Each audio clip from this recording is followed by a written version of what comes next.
Namo Adida Phat. Thanks so much for joining me for our daily practice check-in. Listen, listen, listen. This wonderful sound calls us back to our true home.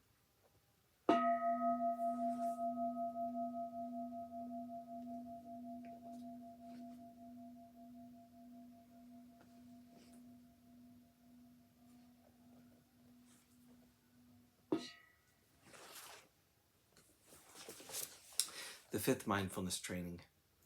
Aware of the suffering caused by unmindful consumption, I vow to cultivate good health, both physical and mental, for myself, my family, and my society, by practicing mindful eating, drinking, and consuming.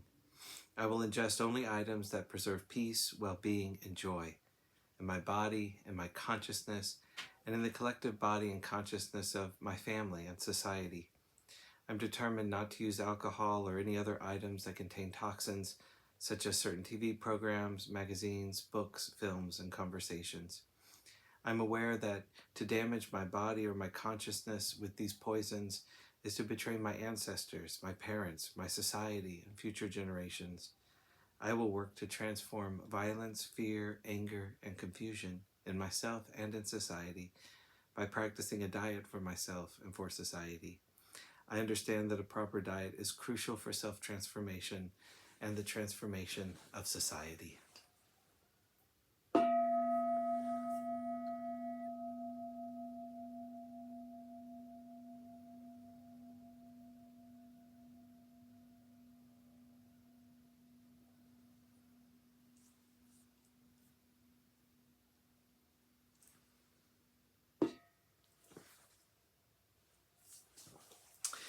For our Dharma lessons, we're reading Abundant, Exalted, Immeasurable by Ajahn Pasanno.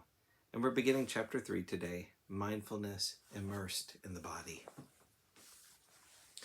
The natural rhythm of the breath suffuses the body with a sense of warmth and energy. I thought I would begin the morning teaching with a reflection from the Buddha concerning mindfulness of the body. Quote, Bhikkhus, even as one who encompasses with his mind the great ocean, includes thereby all the streams that run into the ocean. Just so, whoever develops and cultivates mindfulness directed to the body includes all wholesome qualities that pertain to true knowledge. Bhikkhus, one thing, when developed and cultivated, leads to a strong sense of urgency, leads to great good, leads to great security from bondage, leads to mindfulness and clear comprehension, leads to the attainment of knowledge and vision, leads to a pleasant dwelling in this very life, leads to the realization of the fruit of knowledge and liberation. What is that one thing? Mindfulness directed to the body. This is the one thing that, when developed and cultivated, leads to the realization of the fruit of knowledge and liberation. Bhikkhus, when one thing is developed and cultivated, the body becomes tranquil, the mind becomes tranquil.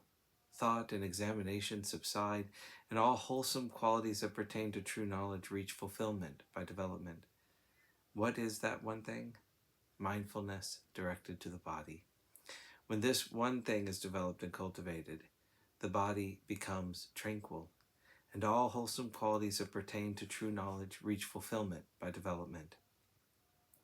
Bhikkhus, when one thing is developed and cultivated, ignorance is abandoned, true knowledge arises, the conceit I am is abandoned, the underlying tendencies are uprooted, the fetters are abandoned. What is that one thing? Mindfulness directed to the body. When this one thing is developed and cultivated, the fetters are abandoned. End quote. These are very useful reflections because, although the theme of this retreat is metta, loving kindness, it's essential to have an anchor, a stable base or foundation to work from. Sometimes trying to direct attention to a mental state or an emotion is like trying to grab the wind. It slips right through your fingers. But having a good grounding in the quality of mindfulness that is focused on the body, you have a firm basis to build from.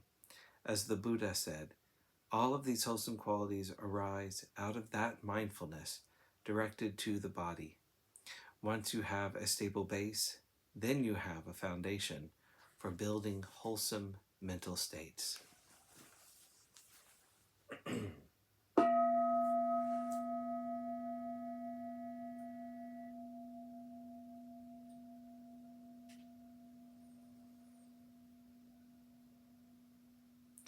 May all beings be well. May all beings be happy. May all beings be peaceful. Namo Adida Phat. Thanks so much for joining me today.